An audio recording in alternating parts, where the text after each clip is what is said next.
You are listening to a free version of the Majority Report with Sam Steeder. To support the show and get another 15 minutes of daily program, go to majority.fm, please. The Majority Report with Sam Steeder. It is Wednesday, September 6, 2017. My name is Sam Steeder. This is the four-time award-winning Majority Report. We are broadcasting live steps from the industrially ravaged Gowanus Canal in the heartland of America, downtown Brooklyn, USA. Protests and pleas as Trump administration crushes dreamers.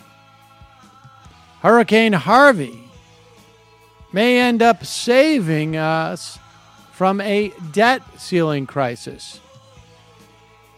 While the West is on fire, Irma is huge, and why Rush Limbaugh tells its audience it's all a hoax. Republicans, meanwhile, are starting to quietly try and quash the Mueller investigation. Democrats make a less than quiet change to anti-monopoly policies, and the UN reports that dozens of chemical attacks have taken place in Syria. White helmets notwithstanding. Senate starts to hold hearings to fix the ACA while it still remains under attack. The clock is ticking. And the trial that starts yesterday, Senator Menendez in New Jersey may be implicated, and Betsy DeVos, on the eve of pulling back on campus rape protections, pulls back on student loan fraud protections. Lastly, Dems launch a super PAC to win back state houses. All this and more on today's program. Just another day of news for us as we catch up from the week gone by. A couple of stories I wanted to talk about that I didn't get to yesterday because obviously so much is going on. And, we went right before we had gone on air yesterday. Jeff Sessions had given a press conference, I guess. I don't know. Would you call it a press conference? It was really more of an announcement. He didn't take any questions. He just sat there sort of gleefully talking about how they were rescinding the executive order that essentially created DACA. And now, I just want to explain this to you, too, because we went through this, and we went through it relatively quickly in terms of Jeff Sessions yesterday. But the argument that the administration is making, and you hear repeated over and over again, is that what the Obama administration did was unconstitutional. This is a total fabrication. Like I say, it's perfectly legal for Donald Trump to announce, or his attorney general to announce, we're just going to reverse this policy. They can do that, but they don't even have the guts to do it. They're couching it in this notion that it was unconstitutional. And let me just very quickly, before we get to what I want to talk about today, make it clear why that's bullcrap. And we touched on it just briefly yesterday. But there is virtually, and why they had to do this before the lawsuit from these 10 states. 10 states had threatened to sue the administration as of like September 5th or something, or 6th or 9th, if they didn't reverse it. Folks like Chris Kobach and I think it's maybe it was Abbott in Texas. I can't remember who the AG is there now. And no one refutes the idea that the administration, or any administration, has the right to set immigration policy in terms of enforcement. Right? There was a change. We have seen a change by the Trump administration in that regard.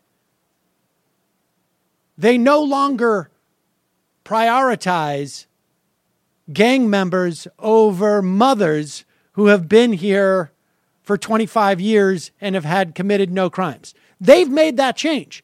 None of these attorney generals in these states are threatening to sue the administration over that change. The Obama administration had a document that said, we're going to go specifically after undocumented immigrants who may pose a national security risk. Well, when they do that with limited resources, you are specifically adding, maybe unarticulated or maybe articulated, a class of people who you're not going to go after because you don't have the resources. And that's all the Obama administration did. They simply said, we are going to, this group of people, we are not a priority for us. If you came to this country after or before 2007, you are under the age of 15, you are now under the age of 35, we're not going to go after you. We're going to defer action on you. That's what they're going to do. And then, once action has been deferred and their status has changed, or they are allowed an exception to be in the country at least temporarily, the Attorney General, both by regulation from 1981 and by federal statute from 1986, is allowed to provide them temporary work permission. So when you look at DACA, it is really a group of regulations that emanate from the president's more or less prosecutorial power, if you want to call it that, discretion, and the laws emanate from that. So the idea that this is unconstitutional is absurd. It's absurd on its face.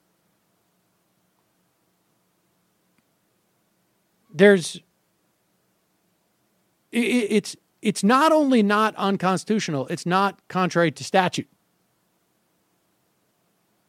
But they will say this because, and we've had listeners on this program who have called in the fun half. I'm not going to name any names, Doug.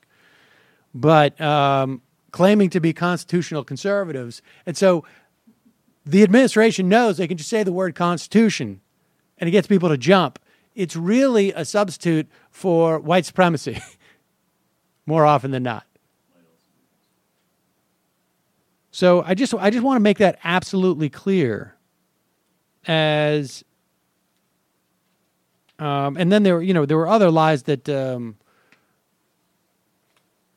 that Sessions gleefully passed on. But that's the foundational argument that this is unconstitutional. And then after that, it's just about politics. And so basically what you have is not that the Trump administration's hand was forced, not that they were remedying some unconstitutional breach. In fact, I think Jeff Sessions, unless there is a new directive from the Office of Legal Counsel in the Department of Justice, his own Department of Justice said it was not unconstitutional. This is just a policy decision. So now it's in the hands of Congress.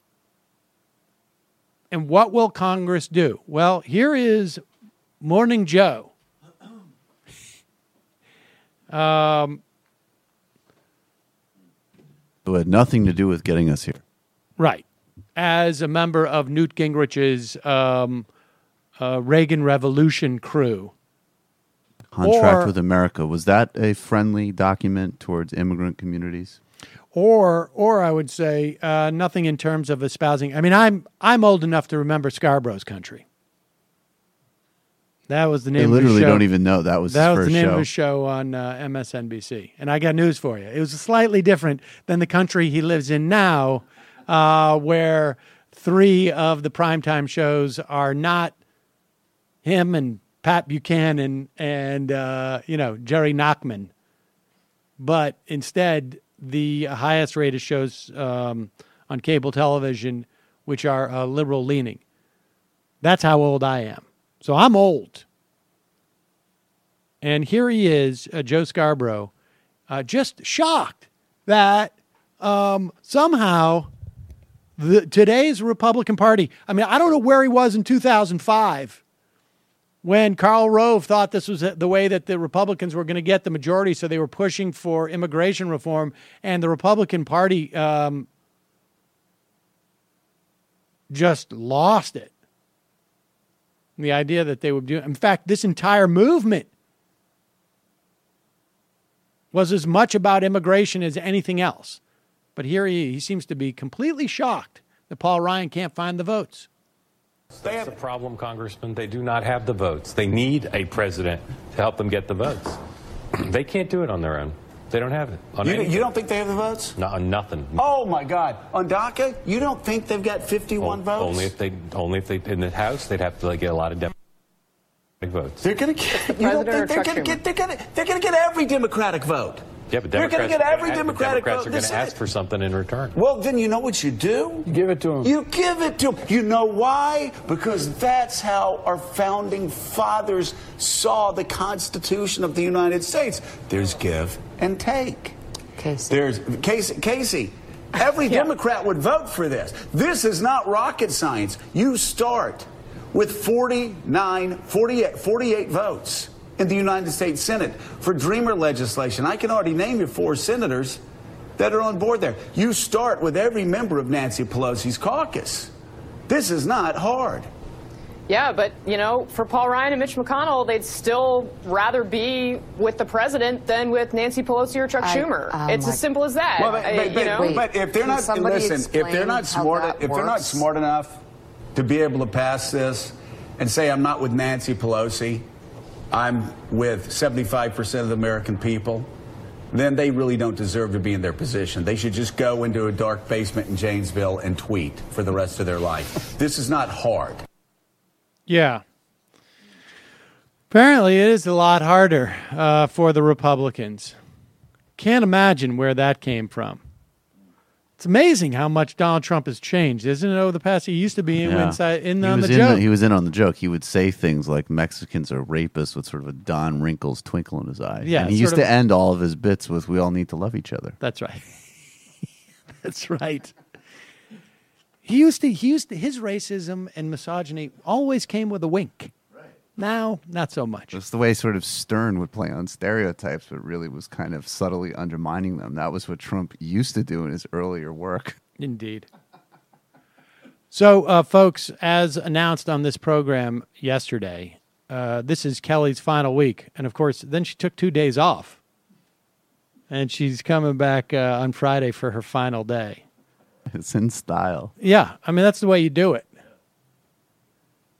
And so you know what that means. I have had to log into ZipRecruiter, folks. And I had to be totally honest, I haven't posted the job yet because I'm still sort of figuring out what we're looking for. But do you know where to post the job to find the best candidates? I do. ZipRecruiter. Finding great talent can be tough, believe me. Believe me, as I look around. Believe me. Thankfully, with ZipRecruiter, you can post your job to 100-plus job sites with just one click. Then their powerful technology efficiently matches the right people to your job better than anyone else. That's why ZipRecruiter is different. Unlike other job sites, ZipRecruiter doesn't depend on candidates finding you. It finds them. In fact, 80% of employers who post a job on ZipRecruiter get a qualified candidate in just 24 hours. No juggling emails or calls to your office. This is the thing I'm psyched about. With all due respect, I don't want people calling me. Simply screen, rate, and manage candidates all in one place with ZipRecruiter's easy-to-use dashboard. Find out today, I'm going to find out later this afternoon, why ZipRecruiter's been used by businesses of all sizes to find the most qualified job candidates with immediate results. And right now, my listeners can post jobs on ZipRecruiter for free. That's right, for free. And I got news for you. It's not just our listeners. This is great. This is super exciting for me. As soon as I find somebody new on ZipRecruiter, came in this morning. I'm just going to fire each one of you guys one by one to do this again. Go to very ZipRecruiter. pro-labor programming. It's very good. Well, it's not so much. I mean, I will be hiring other labor. It's just that. I think joking about firing people and taking away their livelihoods is very in line with the politics you espouse. Very good. Well, it's very in line. Smart. Well, I'm glad to know that you think you're getting a livelihood here. ZipRecruiter.com/majority. Also very good. You woefully underpay us. Very in line with your values. ZipRecruiter.com. Then you laugh about it. /majority. ZipRecruiter.com/majority. One more time. Try it for free. Go to ZipRecruiter.com/majority. And as you know, today is Wednesday, which means that it is Blue Apron Day at the Cedar household. I'm starting to think we should start it on Tuesdays, but we'll see. Once we get back into school, we get Blue Apron delivered to our place on Wednesdays. We have it Wednesday or Thursday, or sometimes we'll do like Wednesday and Friday. We could even do it Wednesday and Saturday. But I mean, you can get it any day for as many days as you want, but because we don't want to order in all the time, we don't always have time to make, and we don't have the imagination, with all due respect to us. School starting up again, schedule's getting a little tighter. Cooking becomes less of a priority. But for less than $10 a meal, Blue Apron makes it easy to create delicious seasonal recipes. They give you step-by-step instructions. They give you pre-portioned ingredients delivered right to your door so you don't have waste, which drives me nuts. You don't even have to go to the grocery store. Some of the meals available in September include, this is going to drive me crazy, summer vegetable and egg paninis with Calabrian chili mayonnaise and caprese salad. You ready for this? Soy glazed pork and rice cakes with bok choy and marinated green beans. Skillet vegetable chili with cornmeal and cheddar drop biscuits. Garlic butter shrimp and corn with green bean salad and roasted purple tomatoes. Right? That sounds incredible. And, we have a stack of all these menus.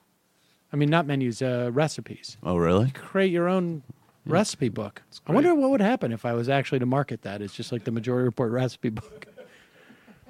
Each meal comes with a step-by-step, easy-to-follow recipe card. There you go. I mean, you could wait until I publish it all under the Majority Report banner, or you could just do this now. Or you could wait. And the best part is you get proportioned ingredients. Every meal can be prepared in 40 minutes or less. You could check out this week's menu and get your first 3 meals free. Why would you not do this with free shipping? By going to blueapron.com/majority. Blueapron.com/majority. Check it out. Blue Apron. It's a better way to cook. All right, so in that last clip, we had Morning Joe talk about how this should be easy to get a statutory version of DACA, of the Dreamers Act. And the reason why he says it should be easy is because he said you already start with 49 Democratic votes in the Senate.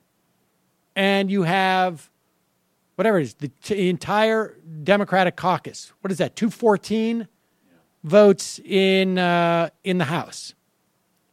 Now, this is important to note because it's important to note, A, because it's true, but B, because it is the theme that I'm pushing today, which is 194. Sorry.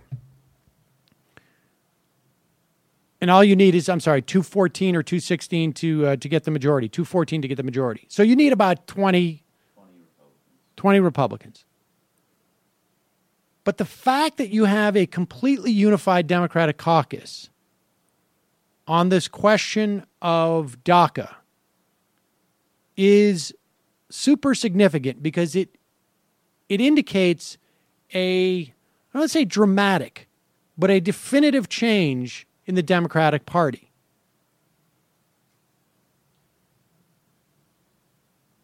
In 2010, the House, Democratic House, passed a DREAM Act, which would have allowed undocumented immigrants to apply for citizenship if they entered the United States as children. DACA doesn't go that far. This would have gone further. If you had entered as a child without documentation and graduated from high school or had an equivalent degree, and you'd been in the U.S. for at least 5 years, so in 2010 it would have gone back to 2005, you had 5 Democrats in the Senate. 5 Democrats in the Senate who voted against this. Are they all gone, or is Tester voted against it? Tester voted against it. The rest of the 5 are gone. Joe Manchin wasn't there for the vote. Oh, he skipped it. He skipped it. He said he would have opposed the bill, but he skipped it. So who knows? And also, I watched his interview with Cenk, and I found his position on this literally indecipherable. Well, that's the point. The Democratic Party has moved. He's gone from supposedly explicit to now, I'm really going to be vague about it. Deeper than vague. Yeah. But John Tester, in 2010, said that illegal immigration is a critical problem facing our country, but amnesty is not the solution. I do not support legislation that provides a path to citizenship for anyone in this country illegally. In fact, I remember this distinctly because Marcus Mulitzis, who had championed John Tester in the primary, when he ran in the primary, I guess maybe it was in 2006, maybe, off the top of my head, against the DLC. Marcos had made a big issue of this is going to be the first nail, if not the final nail, in the DLC coffin. And he sunk the DLC in that race. But when Tester voted against this, Marcos said, I'm done with you. Yesterday, John Tester said, America's immigration system is badly broken and needs fixing, but breaking a promise to these children who are here through no fault of their own is not the solution. Congress must work together, Democrats and Republicans, to secure our borders, crack down on folks illegally entering our country, and provide a way forward for innocent kids. So he's moved on this. I'm not saying send the guy a cookie, because to be against this, to me, is just beyond, like I said yesterday, it's sadistic. Sadistic, racist, and strategic in terms of the sort of implications, I think, of who votes. Right. You know. And folks, make no mistake of what I'm saying. I'm not saying that any of these people were good people then or are good people now. I don't care. And I don't care if in their hearts of hearts they care about you. Politicians are not your mommy and daddy. Politicians are tools. And how a tool is used is a function of who grips that tool. Hope this is not getting weird. And how, a tool of our side. How the tool gripper uses it. No, I remember on the old Majority Report, Bishop Tutu came on the program, and we were talking about religion. And he said, it's like a knife. You can cut butter. It can also get stuck in your chest. Oh, wow. Sam Harris, I'm sure, would have some really important correctives on that. Right. Yeah. He would know better. Senator Joe Donnelly voted against the DREAM Act as a House member in 2010. But he is supportive of it today as a senator. Claire McCaskill voted against the 2007 version of the DREAM Act. But then she voted for the 2010 version. You had Bernie Sanders voted against an 07 version because Labor was also very much against that, worried about, and to be fair here, there was a guest worker program that would have created a class of workers who could have very easily been exploited and underpaid and would have arguably made it much tougher on particularly some unions. But you've got unions now who are rallying against this. Rallying for this, for a legislative fix. The coalition has changed. There was an interesting stat in a Washington Post piece. 3 in 4 Democrats were white 25 years ago. Now, just 57%. This is, I believe, this is in Congress. The conservative Democrats, particularly white people in the South, are now Republicans. So you've had a big change in the Democratic Party in this regard. And it's moved quickly. Part of it explains some of the campaign strategy of the Clinton campaign. Certainly was reflected in what we saw with nascent ideas of this in the 2008 Obama campaign. But over the past 7 years, there's been a big change in the Democratic Party. And the Republican Party is going to feel a lot of pressure, or should. And like Joe Scarborough was just amazed by it. They're going to feel pressure. But at the end of the day, they know where their bread is buttered. And it's buttered at the racist milking and churning station. The most I read, I turning into Thomas Friedman today. You are. Yeah, no, a cab driver told me all this on the way in. You lost the cab driver anecdote. My pedicab driver. But the thing with that Friedman, I take every day is to you'd work. have to you'd have to like mismatch a metaphor as well. It'd have to be like the butter that we churned out while we waited in line for a JetBlue flight or something. Like, well, it was like actually the Uber of racist butter. It was the Uber of racist butter in a transformed global economy where we don't just trade, we actually synchronize every second. Now, so we had this argument earlier from Jeff Sessions and much of the Republican Party that we have to get rid of DACA because it's unconstitutional. For a lot of Republicans, the next question is, okay, so, in other words, the president will sign a legislative version of the DREAM Act.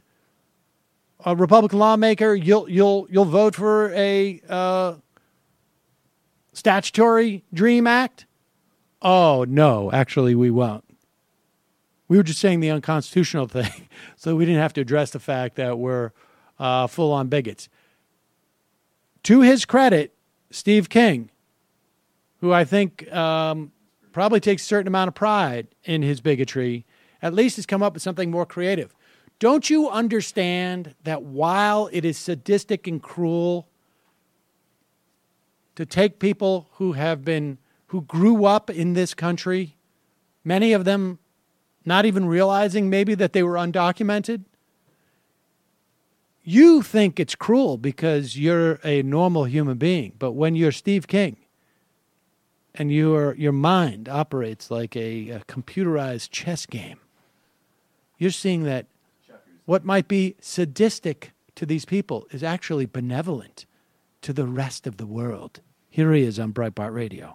Another tweet you sent out this morning is former DACA in DACA apostrophe S DACA recipients will make great Peace Corps volunteers in their home countries. None would take more hardship or risk than we ask of the Peace Corps. Can you explain that tweet? Well, yes. I mean, people are saying, well, you send these poor DACA kids back to a country that they never knew, and the language they don't speak, a place where they don't have any connections whatsoever. That's not true. That's how they paint it. They say, these are valedictorians. They're the salt of the earth. They're all good people, and they're the cream of the crop.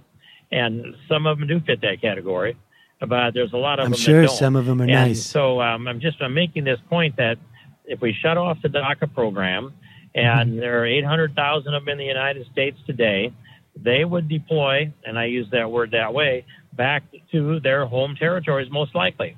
And they would go back there with a U.S. taxpayer-funded education. Many of them are college education. They would have top-notch English skills. They would understand how a free enterprise economy works, how a generally corrupt-free society, first world, works. They would have seen the transportation systems we have, the educational system, the research and development systems that we have, how civilized people interact with each other. All of that would go with them back to their home countries. Pause it. I just want to, and you can dial it back. I just want you to play that how a civilized people interacts with each other. Well, I don't know where he thinks these people are from. I don't know. Maybe like we're sending back, like people who were raised by wolves or in caves or something.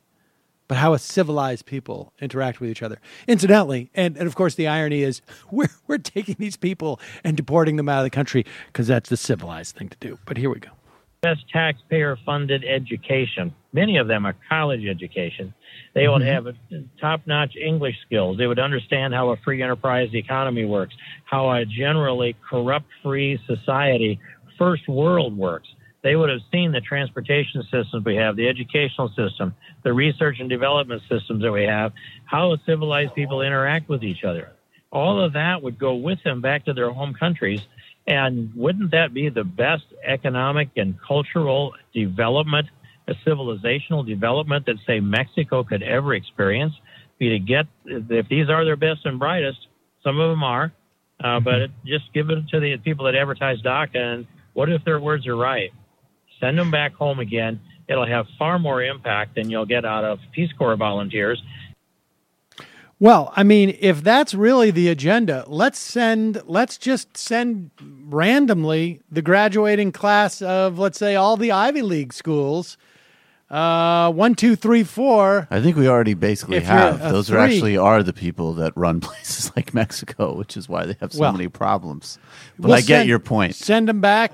Send hundreds of thousands of them. Okay, yeah. Just not the ones that went to the Kennedy School. Right. That is... Also, I mean, and I know you have the stat, but there's the enormous racism and obvious and not even subtext that, I mean, he mentioned Mexico specifically, but some of these places that people are going to get sent back to are quote unquote first or second world countries, like in South Korea, right? The Philippines. I mean, it's a second world. Tens Poland, of thousands of them. I mean, I think certainly the majority of the folks will be Latin America. Will be from Latin America, which is, of course, what he's really talking about. 3,000 from Poland, 5,000 from India, 15,000 from South Korea, 8,000 from the Philippines, 6,000 from Jamaica. The vast majority are going to go back to Central America. Also, I don't think that anybody... Not even go back. I mean...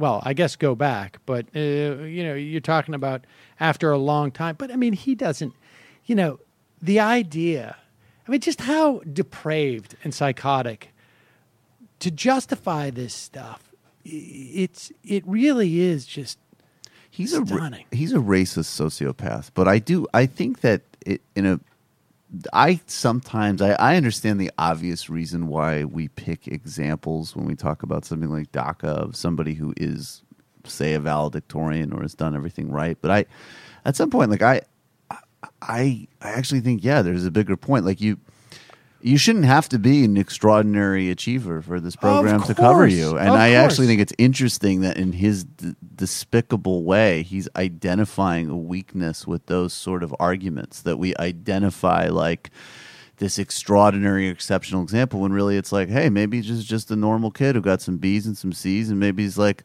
I don't know, not going to set the world on fire, but they were raised here.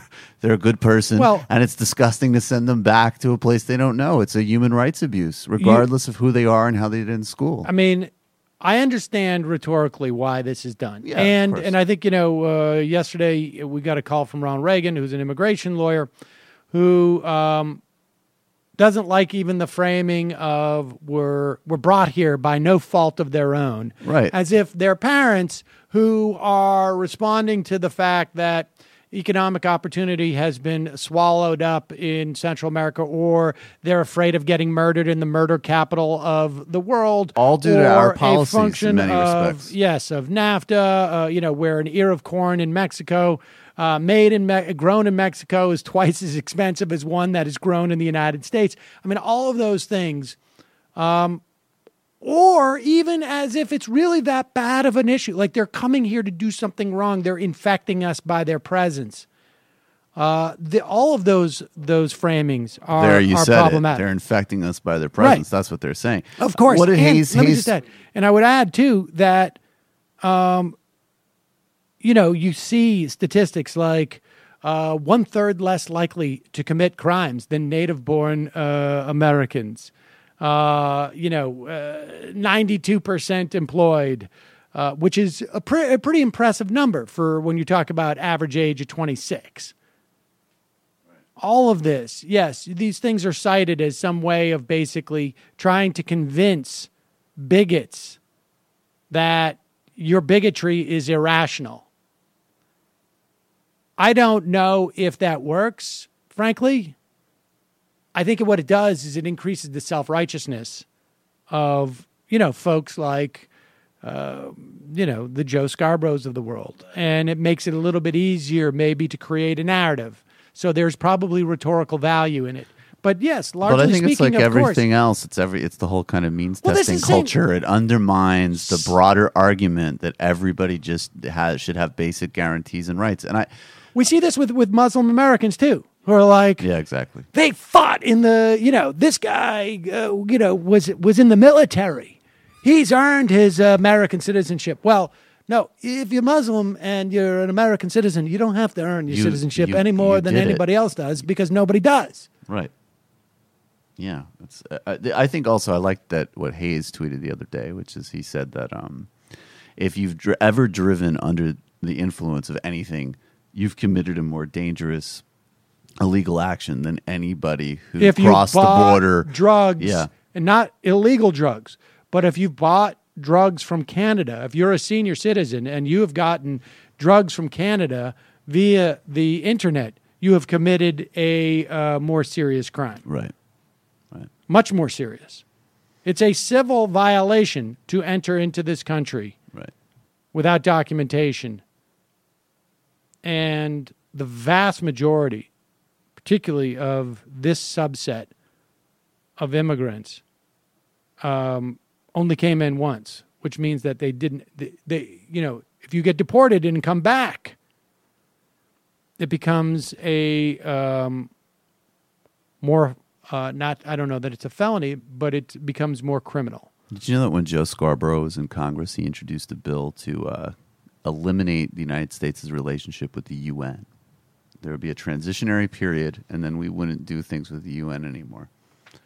He's an internationalist. He's a really moderate. One other point I wanted to make that took place that was manifested over the past over the last week, and Dave Weigel, writing for the CIA, had a piece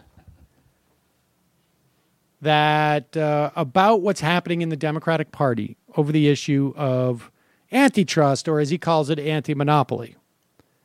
Now, if you've been listening to this program for the past year and change, maybe I guess now, gosh, year and a half, 2 years. You know that one of the things that we were talking about, and one of the things we were anticipating with the election of Hillary Clinton, was the ascendance of Bernie Sanders and Elizabeth Warren in the Senate, and the agenda of antitrust or anti-monopoly rising.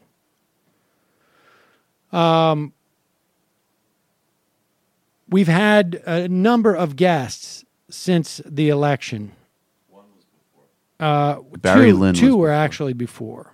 Lena Khan we had in 2014 when these themes were starting to develop.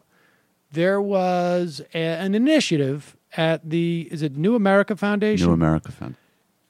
And run by this guy, Barry Lynn, called the Open Markets Initiative.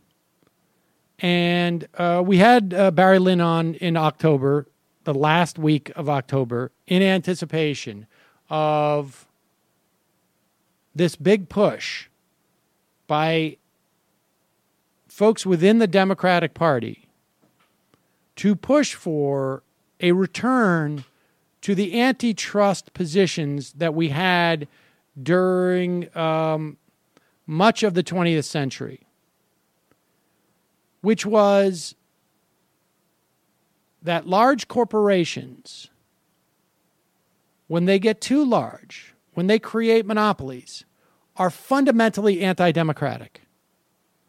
That not only can they distort prices and services for consumers, but they infringe upon the development of rivals.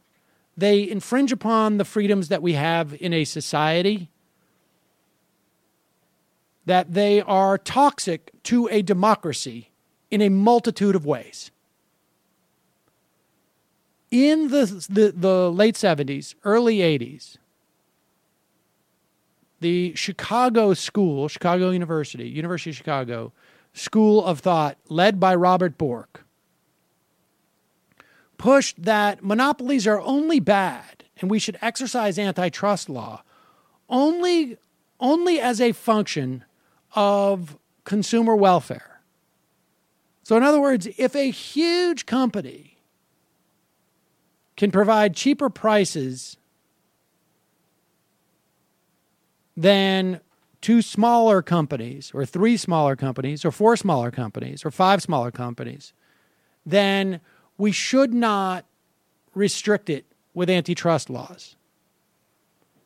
With no regard of the power that company will have in terms of public policy, with no regard as to the power that that company has in stifling innovation, with no regard as to that power that company has to stifle competition and the value of competition, and frankly, with only a short-sighted notion of what constitutes consumer welfare. And under Reagan, and subsequent to that, certainly within, as recently as the Obama administration telling its Federal Trade Commission to not worry about Google, Facebook, even Microsoft was left on the table when George Bush came in. The DOJ was looking at Microsoft back then. We have had a diminishing, I guess, and a shrinking notion of what antitrust enforcement should be. And you can go back, you can listen to the Barry Lynn interview that we did in October 25th of 2016.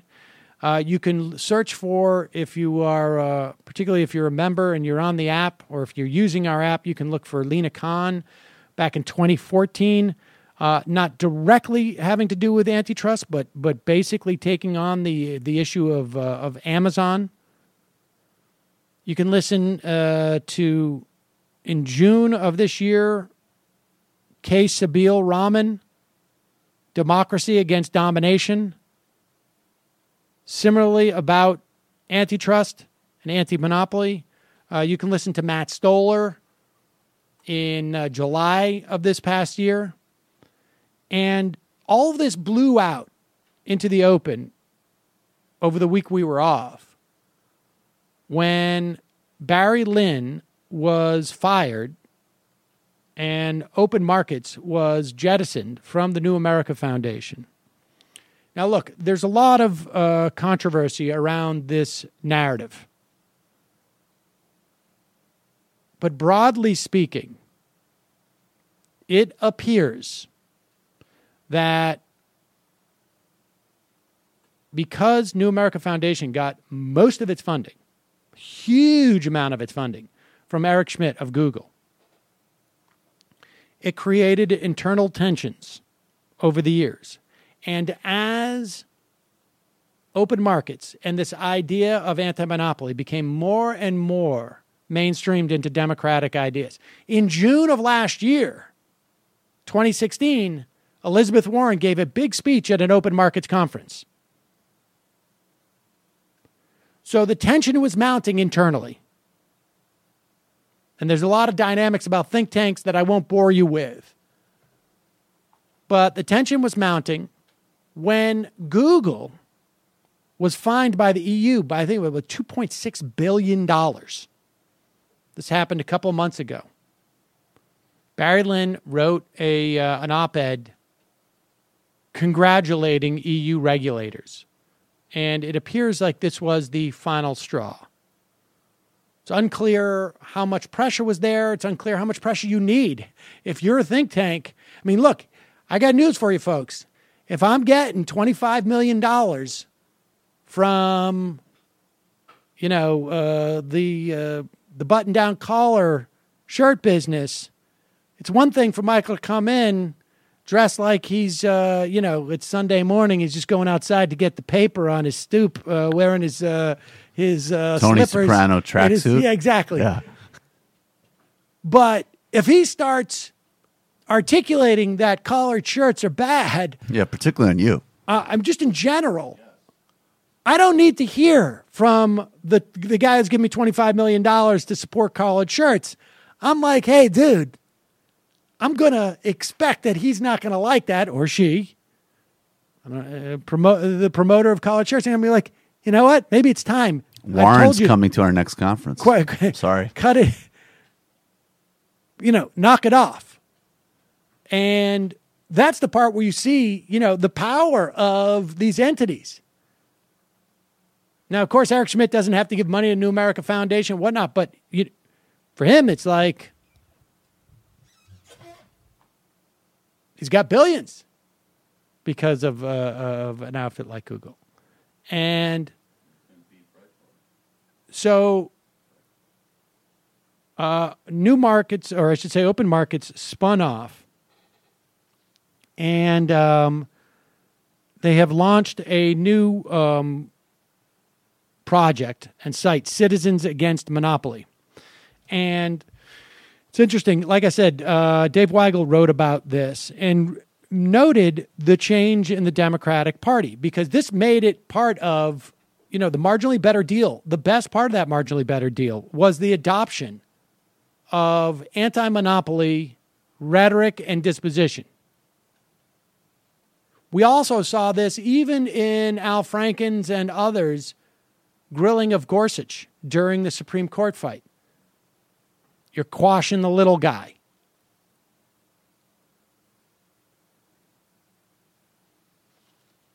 It's interesting. Anne Marie Slaughter, the head of the New America Foundation, in writing more about what led to Barry Lynn's dismissal, wrote this. Barry's new organization and campaign against Google is the opening salvo. And from her perspective, I think part of what happened here was there was this tension. It became essentially untenable.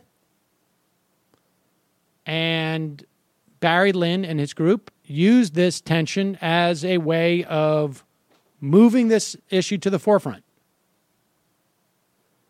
And she wrote in a Medium post Barry's new organization campaign against Google is the opening salvo of one group of Democrats versus another group of Democrats in the run-up to the 2020 election.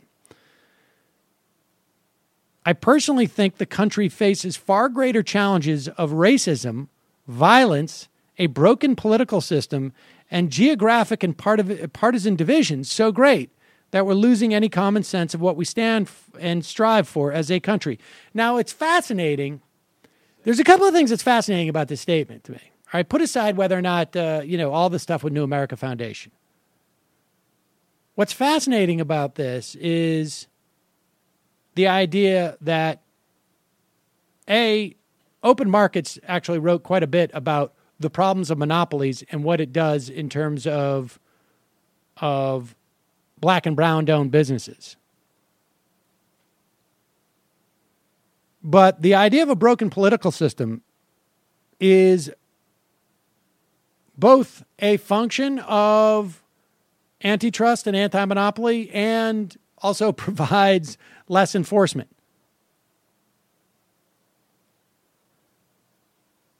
You want to lessen geographic and partisan divisions? Antitrust policy or anti-monopoly policy is a great way to do it. There was some polling done.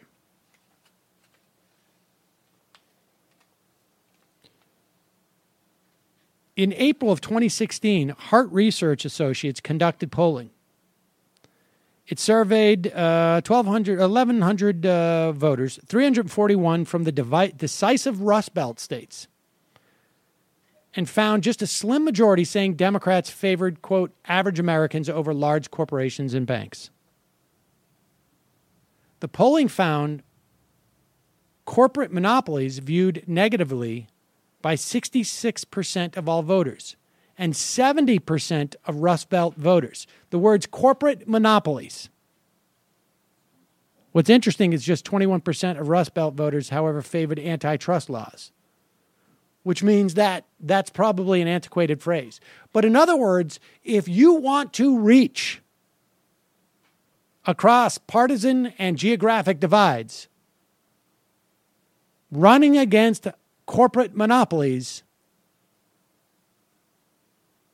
and actually implementing and executing an agenda against corporate monopolies is a great place to start. So this is something to keep an eye on. And also be clear here. This is not socialist policy. This is well within your mainstream capitalism. It's just we have veered away from that. Well, we haven't had that kind of mainstream capitalism for decades. Well, yes, true. It's a question, but true. No, but it's absolutely not socialistic. But I just want to highlight. I think, this deployment of, regardless of the specifics, but Anne-Marie Slaughter, and it goes back. When Hillary Clinton said to Bernie in one of those debates, he went on one of his Wall Street rants, and she said, Wall Street won't solve racism. It was breathtakingly disingenuous because of how actually Wall Street abuse does, regulating Wall Street won't. Regulating Wall Street will not solve racism, and of course, it's totally disingenuous because Wall Street run amok does disproportionately affect people of color. But even if it doesn't, that's exactly. It's an insane. But I'm saying that even the phraseology, like this, Democrats that don't want to rein in corporate power are going to. The new ballywick is to disingenuously exploit really important social justice and racial issues, and that's all over that Slaughter statement. It's like we don't have time to deal with corporate monopolies and inequality because Trump is president. Essentially, is what she's saying. And it's just going to show up everywhere. That's going to be the kind of tactic the fact of the that matter pseudo-woke is, while center. Trump is president, we're not going to do anything about monopolies, but we're not going to do anything about anything. The question is, from a rhetorical standpoint, what's going to get you elected? And this would certainly help. Oh, certainly, but I don't. I mean, clearly Talking there's some about- cross purposes there with some of these people. Just Well, even with look at the funding question. It is the functional equivalent of Jeff Sessions going up there and saying, the reason why we're rolling back DACA is because of constitutional reasons, as opposed to we're rolling back DACA because we don't want brown people in our country. And when whomever, Anne Marie Slaughter or whomever it is, says the reason why we don't want to deal with monopolies is because we've got racism, it's also just as disingenuous. I got news for you. You can do both. And not only can you do both, even if they were mutually exclusive, they're not mutually exclusive. So They're actually synchronized. But- yeah. But this is a growing movement within the Democratic Party, and the reality is that at least in terms of the public's imagination, Elizabeth Warren and Bernie Sanders have as much power as, well, certainly the Anne Marie Slaughters. I mean, but the question is how much does this catch on amongst Democratic voters, Democrat Party at large. But all right, well, that's it for today, folks. Those are the two big things I want to talk about that are relevant and how we're relevant next week. We'll come back with a guest tomorrow, right, Michael? Yeah, potentially. And then on Friday, just a little house cleaning. We're going to be starting early, as early as 11 a.m. on the East Coast time. Maybe in a moment or two earlier than that. I thought you were aiming for 10 of 11. Well, 10 of 11. I don't want it It's to. a kind of rando time. Well, it's Kelly's last day on Friday. Yes. But we got to end by 2 on that day. Folks, Goodbye. it is your support that makes this show possible. And you can become a member by going to jointhemajorityreport.com. And just a reminder, commercials bothering you? We had 2 today. If you don't want to hear commercials, the best way to do that is become a member. You want extra material? Best way to do that is to become a member. Want to make sure this show is here day in, day out? Best way to do that, become a member. We're going to be rolling out a new website soon. We're going to be updating the app soon. We're talking about getting, hopefully, it's scary to upgrade some equipment sometimes, just because it's a big expense. But we may get a little bit nicer board. I'm not sure exactly what that's. If people will know that, but I think they'll be able to hear it. Do you think so? It's possible. I think so. All that and more, folks. So become a member today. Go to jointhemajorityreport.com. And as always, if you don't have the financial resources, but you want the extra content, please send us an email at majorityreporters@gmail.com. We'll hook you up. Also, justcoffee.coop, fair trade coffee, tea, or chocolate. Use the coupon code majority, get 10% off. And if you buy crap from Amazon or you buy stuff from jet.com, at the very least, do it through our link at majorityreportkickback.com. We get a kickback. We'll be right back. 646-257-3920.